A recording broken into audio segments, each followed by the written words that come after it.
हमारे YouTube channel में आप सबका स्वागत है। दोस्तों, आज की इस वीडियो में आपको बताएंगे कुत्ते ने यमराज को बताई मनुष्य की 3 खूबियाँ। ठीक से समझ लो, कभी दुखी नहीं रहोगे। एक सेठ और कुत्ता की कहानी। यह कहानी बहुत ही प्रेरणादायक है। यह कहानी आपको बहुत सुंदर शिक्षा देकर जाएगी कि मित्रों, किसी नगर में एक बड़ा ही धनवान सेठ रहता था। सेठ के यहाँ यह कुत्ता पला हुआ था। सेठ का कुत्ता अपने काम के प्रति बड़ा ही वफादार था, परंतु सेठ बड़ा चालाक और लोभी लालची था। लोभी लालची होने के साथ साथ भगवान विष्णु का उपासक भी था। एक दिन सेठ के यहाँ भगवान विष्णु प्रकट हुए तो भगवान विष्णु ने सेठ से कहा कि उनसे कोई वरदान मांग ले। सेठ एक सादा कागज भगवान विष्णु को देते हुए कहा, प्रभु, आप इस कागज पर अपने दस्तखत बना दो ताकि दुनिया के लोगों को मैं आपसे मिलने का सबूत दिखाऊंगा। आजकल कोई यह मानना ही नहीं चाहता कि भगवान होते हैं। भगवान ने कहा, ठीक है, लाओ, मैं तो हर कागज पर अपने दस्तखत बनाते हैं। कहकर भगवान ने सेठ के कागज पर अपने दस्तखत बनाकर अंतर ध्यान हो गए।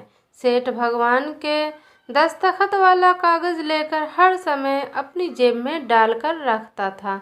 एक दिन सेठ का कुत्ता मर गया। सेठ को इस बात का बड़ा दुख हुआ। सेठ का कुत्ता मरने के बाद जब यमराज के पास में पहुंचा तो यमराज ने कुत्ते का लेखा जोखा देखा तो उन्हें पता चला कि कुत्ते ने पृथ्वी लोक पर अपने सारे काम बड़ी ईमानदारी से किए हैं। कभी किसी जीव को बेवजह नहीं सताया है।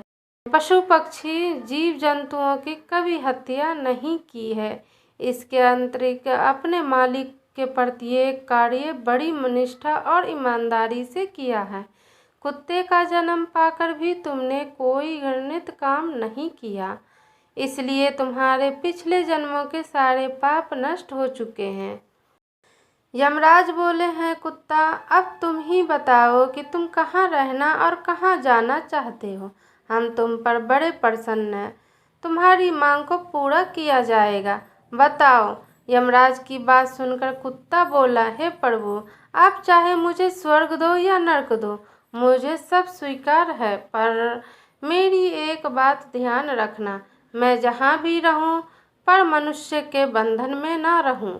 मैं अब मनुष्य गुलाम बनकर नहीं रहना चाहता और ना ही इंसान बनना चाहता हूँ। यमराज बोले, हे स्वान, तुम्हें मनुष्य से इतनी नफरत क्यों है? मनुष्य का जन्म तो बड़ी सौभाग्य से मिलता है। हम देवता लोग भी धरती पर जाकर मनुष्य बनना चाहते हैं। अभी तक तो तुम तिर्यक योनि में थे, इसलिए तो मनुष्य योनि के फायदे नहीं मालूम है। जब तुम एक बार मनुष्य बनोगे तब तो भी पता चल जाएगा कि मनुष्य जन्म कितना अनमोल है। तब यमराज की बात सुनकर कुत्ता कहता है, प्रभु, मुझे पता है कि मनुष्य जन्म कितना अनमोल है, पर इसके साथ साथ मनुष्य बड़ा ही चालाक और स्वार्थी भी है। वो मतलबी पूरा करने पर आ जाए तो सही गलत को भूल जाते, चैन से नहीं बैठने देता है। एशिया उसे देर रात काटती रहती है, जिसके चलते वह स्वयं ही दुखी रहता है और दूसरों को भी दुख देता है। हम जैसे बेजुबान जानवर को अपना गुलाम बनाकर अपना कार्य करवाता रहता है, यहाँ तक कि भगवान को भी धोखा देता रहता है। यमराज बोले, वो कैसे? कुत्ते ने कहा, वो ऐसे, जब भी मनुष्य मंदिर में जाता है तो भगवान से कहता है कि भगवान, मेरा यह काम बन जाए तो मैं तुम्हें इतने पैसे चढ़ाऊंगा, मैं तुम्हारा भंडारा करूंगा मैं तुम्हारा भंडारा करूँ, बहुत सारी गरीबी को दान लुटाऊंगा। और ये सब बातें सिर्फ अपना काम निकालने के लिए ही की जाती है। काम निकलने के बाद दान पुण्य भंडारा सब भूल जाता है। आगे बढ़ने की आपका ही अहद करता रहता है। एक दूसरे की टांग खींचने में लगे रहते हैं।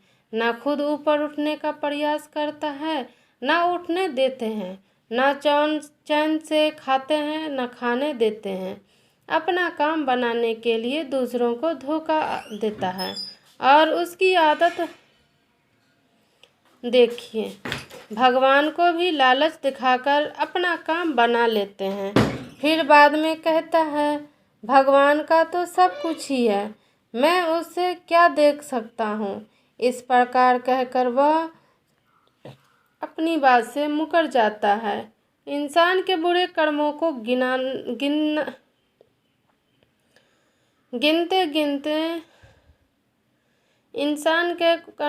गिनाते गिनाते मैं थक जाऊंगा, पर उसके बुरे कर्म समाप्त नहीं होंगे। उसकी चालाकी के आगे तो देवता भी कुछ नहीं है।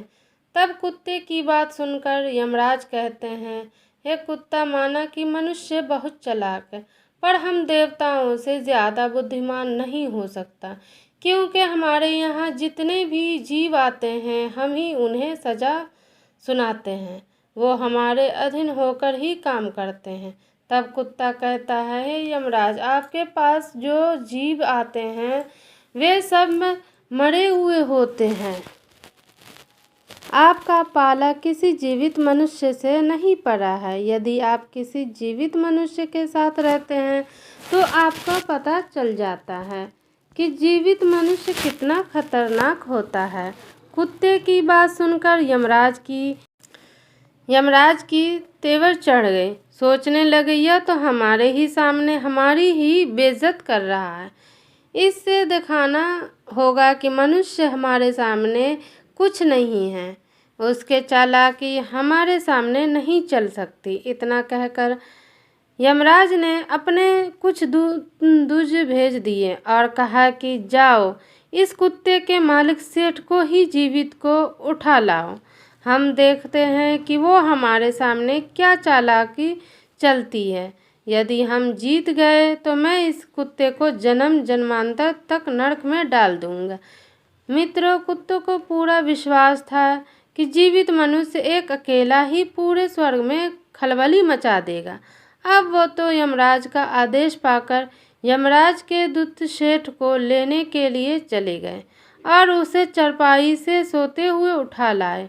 रास्ते में पहुंचने पर सेठ की आंख खुली तो सेठ ने पूछा कि तुम लोग कौन हो और मुझे कहाँ लिए जा रहे हो।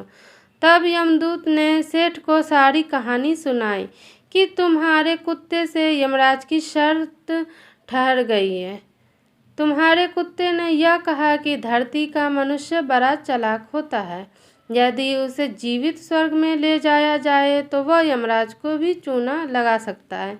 इसी बात का परीक्षण करने के लिए यमराज ने आपको जीवित बुलाया है।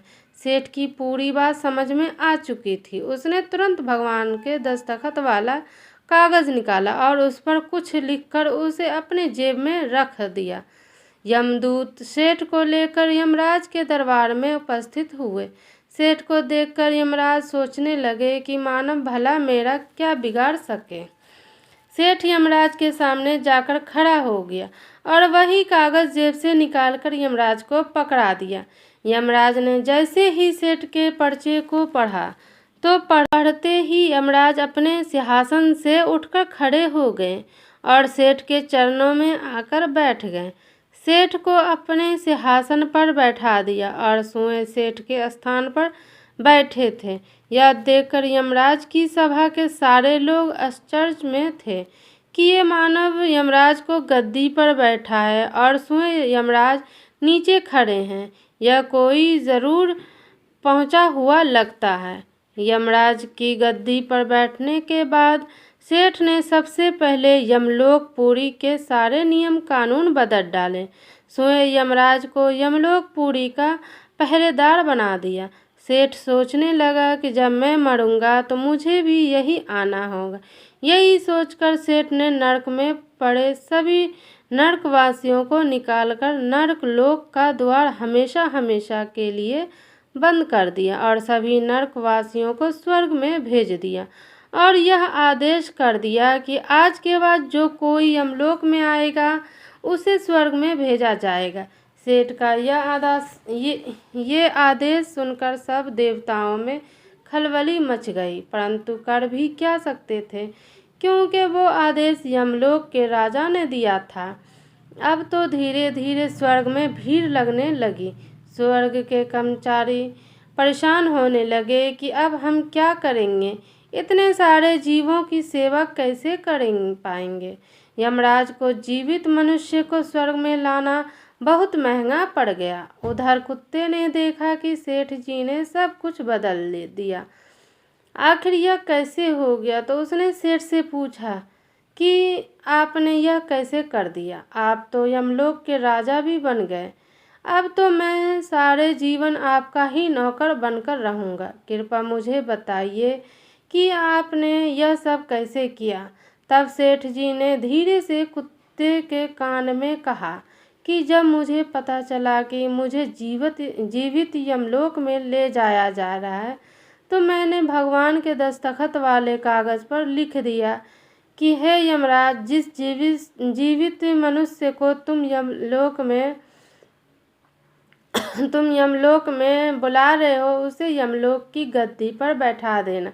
यह मेरा आदेश है। भगवान के दस्तखत उस कागज़ पर पहले से ही थे, इसलिए यमराज ने समझा कि आदेश भगवान विष्णु ने दिया है। सेठ यमलोक पुरी का राजा बना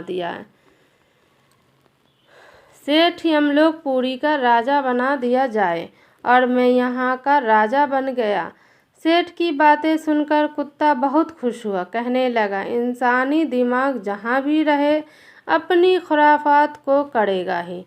इधर यमलोक का हाल देखकर सारे देवता भगवान विष्णु के पास गए और उन्हें सारी बात बताई तो भगवान विष्णु स्वयं यमलोक पुरी में आए। उन्होंने देखा कि हाँ, यमराज तो द्वार पर पहरा दे रहे हैं, तो यमपुरी के सिंहासन पर कौन बैठा है। यमराज बोले, प्रभु आपकी लीला भी बड़ी विचित्र है। जरा सी देर में धरती के साधारण मनुष्य को यमराज बना दिया है और मुझे पहरेदार। भगवान बोले कि मैंने नहीं किया यह सब, तो इंसान की चाहत दिमाग का कमाल है। यदि तुम जीवित मनुष्य को यहाँ बुलाओगे तो यही होगा। मैंने तो भी उनकी मृत्यु के बाद यहाँ लाने का हुक्म दिया है ताकि उनके सारे दोष उनके शरीर के साथ वहीं रह जाए।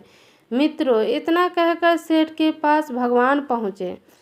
भगवान विष्णु को देखकर सेठ ने अपना सिंहासन छोड़ दिया और बोले, प्रभु क्षमा करना, मैंने यमराज को जीवित मनुष्य की बुद्धि का बल दिखाया था। मैं आपके दर्शन पाकर धन्य हो गया। मुझे किसी चीज़ की कोई अभिलाषा नहीं है। प्रिय बंधु, इतना कहकर सेठ धरती लोक पर लौट गया। भगवान भी उधर विकुंठपुर चले गए। यमराज फिर से अपने सिंहासन पर अरूढ़ हो गए। तब कुत्ता कहने लगा, यमराज, आपने देख ही ली इंसान दिमाग की ताकत। जीवित मनुष्य क्या से क्या कर सकता, इसलिए मैं मनुष्य नहीं बनना चाहता। मनुष्य स्वार्थी हो जाता है तो उसे अपनी दोष दिखाना बंद हो जाते हैं। लालच में वह धर्म को भुला देते हैं और अंतिक कार्यों पर उतर आता है। जब तक वो शास्त्र अनुसार आचरण करता है तब तक वो सुखी रहता है। जब वह धर्म से बेमुख हो जाता है तो उसे रोग शोक और बीमारियां घेर लेती है, उसका पतन हो जाता है। तो दोस्तों, यह कहानी आपको कैसी लगी कमेंट बॉक्स में ज़रूर हमें बताएं। मिलते हैं अगले वीडियो में। आप सभी का बहुत बहुत धन्यवाद।